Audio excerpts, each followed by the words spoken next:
In this tutorial, we're gonna see how to set up conversion tracking in Google Ads. Firstly, go to your Google Ads account. In the top menu, click Tools, Settings, under Measurement, click Conversions. Click the plus New Conversion Auction button and choose Website as the conversion source. Enter your website URL and click Scan.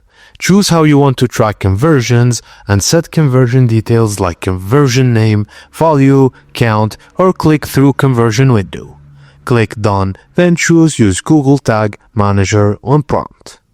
Once your conversion is created, you'll see a conversion ID and you'll also see a conversion label.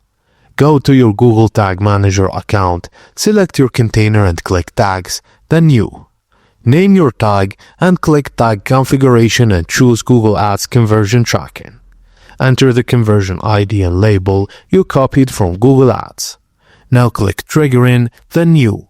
Choose a trigger type based on your conversion. For thank you pages, use Page View. For button clicks, choose Click, then All Elements, and save the trigger.